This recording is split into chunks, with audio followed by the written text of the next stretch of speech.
한동훈이 처음에 이 선거에 졌지만은 자칫 재등판하느냐 마느냐 할 때 저는 등판을 하라고 계속 방송에서 이야기를 했습니다. 등판을 해야 된다. 왜? 별로 사람도 없고, 그리고 특히 이 본인이 총선 때 2조 심판론을 외쳤죠. 이재명 조국 심판하자 외쳤습니다. 그리고 이재명에 대해서 구속 필요성을 2번에 걸쳐서 국회 본회의장에서 읽었죠. 아주 강한 톤으로 구속을 해야 된다. 그리고 이재명은 확정적 범죄 피의자고 만약에 법이 제대로 집행이 되면은 벌써 구속됐을 거다는 취지로도 이야기를 많이 했기 때문에 그러면 한동훈이 총선에서는 졌지만은 결자 해지 차원에서 나와서 하는 게 옳다. 이재명을 맞상대하는 게 옳다. 이렇게 제가 계속 시사 프로그램에 나와서 이야기를 했습니다. 그래서 일부는 저한테 친한이다. 뭐 이런 이야기까지도 하던데 저는 친한도 아니고 친윤도 아니고 비한도 아니고 비윤도 아닙니다.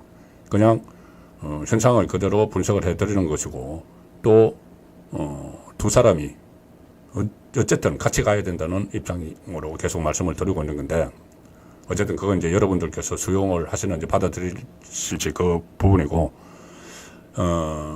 한동훈은 그런데 저를 비롯한 일부 많은 사람들의 그런 바람을 외면을 했습니다. 그래서 저는 딴 길을 가고 있다는 생각을 합니다. 뭐 일일이 말씀드리지 않아도 다 아실 겁니다. 이재명에 대한 화력을 쏘는 것보다는 오히려 용산과 충돌하는 것이 계속 있어 왔죠. 자, 그래서 제가 어떤 뭐 일이 있었는지 뭐 그런 것을 일일이 말씀드리기보다 보수 우파 진영에서 한동훈에 대한 평가가 어떻게 변했는지 그 한동훈이 알아야 됩니다. 그걸 말씀드리겠습니다. 여론조사 수치로 제가 간략하게 정리를 해드리죠. 여론조사로. 다른 여론조사 아니고 갤럽 하나만 가지고. 갤럽이 그래도 공신력을 인정을 받고 있고 또 같은 여론조사를 가지고 쭉 말씀을 드려야지 추이를 알 수가 있기 때문에 갤럽 조사로 여론이, 민심이, 특히 우파 국민의 민심이 어떻게 한동훈을 떠나고 있는지를 수치로 설명을 드리겠습니다. 갤럽 그거제죠. 지난 금요일에 발표를 한 것을 보면 조금 전에 제가 리얼미터 말씀을 드렸는데 동반 추락을 한다. 윤석열 대통령 지지율과 국민의힘 지지율이. 자, 그런데 갤럽 지난 금요일 발표된 것을 보면은 윤석열 대통령과 한동훈이 동반 추락을 하고 있습니다. 자, 윤석열 대통령 23% 지지율 받았습니다. 갤럽에서. 부정평가도 68%나 됐고 임기 반환점을 도는 시점에 상당히 어려운 거죠. 이 지지율이 계속 10%대로 진입을 하면은 정말 탄핵 그 자체가 탄핵 빌미가 될 수 있습니다. 그런데 지지난주 금요일에 20%까지 갔다가 이제 3% 반등이 됐습니다. 갤럽 기준으로는. 자, 그런데 한동훈에 대한 지지가 어떻게 되느냐. 갤럽이 그제 장내 정치 지도자 조사를 했습니다. 장내 정치 지도자. 그러니까는 다음 대통령감 조사를 했는데 이재명이 이런 사법 리스크를 안고 있는데도 25%를 받아서 1위입니다. 그런데 한동훈이 2위인데 15%. 10%포인트 차이가 나죠. 이재명과 한동훈. 그리고 조국이 7%. 그러면 이제 한동훈은 15%. 이것이 이제 일반 국민 전체입니다.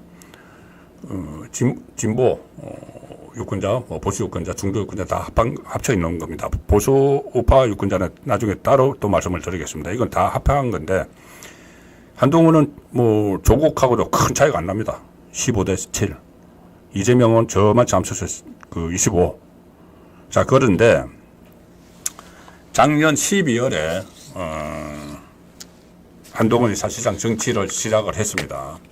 작년 12월에 정치를 시작을 했는데 지금 갤럽 조사는 지난 금요일에 발표된 겁니다. 25대 15죠. 25대 15. 그런데 한동훈이 처음에 법무부 장관을 사퇴를 하고 정치권에 진입을 한 것이 작년 12월입니다. 작년 12월에 같은 갤럽을 보면은 19대 16, 이재명 19, 한동훈 16, 3%포인트 차이였습니다. 딱 정치 시작하자마자. 그리고 올 1월에 비대위원장을 맡았을 때 갤럽 그대로입니다. 23대 22. 거의 비슷했습니다. 이재명 23, 한동훈 22. 자, 3월 총선 직전, 4.10 총선이니까 3월에 총선 직전에 조사를 한 것은 이재명 23%, 한동훈 24%. 한동훈이 오히려 오차범위 아니지만은 1% 앞섰습니다. 그런데 지금은 15%가 밖에 15%를 밖에 못 받습니다. 24% 받던 것이 15%. 그리고 이재명에게는 1%포인트 앞섰던 것이 10%포인트 뒤지는 상황이 됐는데, 자, 어디서 돌았었느냐? 중도층이나 아니면은 연성진보층에서도 지지를 못 받았습니다. 지지를 못 받았는데, 그러니까 이렇게 윤석열 대통령과 각을 세우고 하면은, 아, 중도층에서 뭐 지지가 올라갈 것이다. 뭐 그렇게 했는데 그것도 아닙니다. 그것도 다 떨어졌습니다. 자, 그것까지 설명드리면 너무 복잡하니까 가장 많이 떨어져 나간 쪽이 보수 우파 쪽입니다. 한동훈에게서 떨어져 나간 쪽이 보수 우파 쪽입니다. 3월 달에 이제 최고 지지율, 자기 대권 주자 최고 지지율을 한동훈이 받았던 게 24%라고 조금 전에 말씀드렸죠. 그때 국민의힘 지지층에서 한동훈을 지지한 비율이 59%입니다. 그 60%가 한동훈을 지지를 했습니다. 자기 대권 주자로.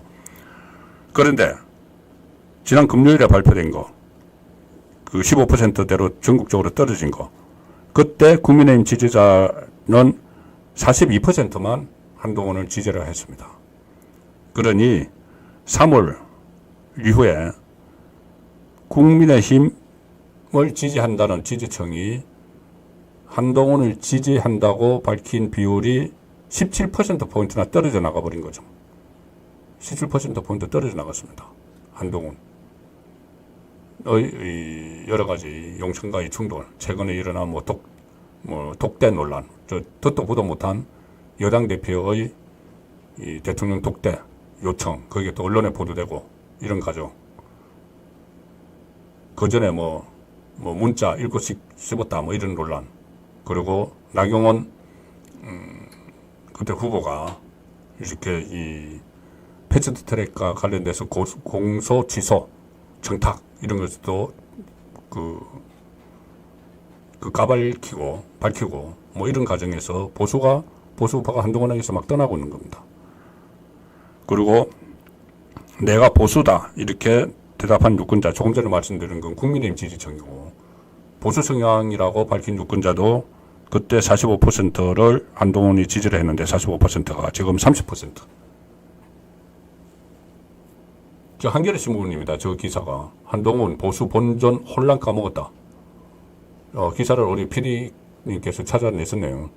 한동훈 보수 본전 혼란 까먹었다. 중도, 수도권, 청년도 못 잡았다.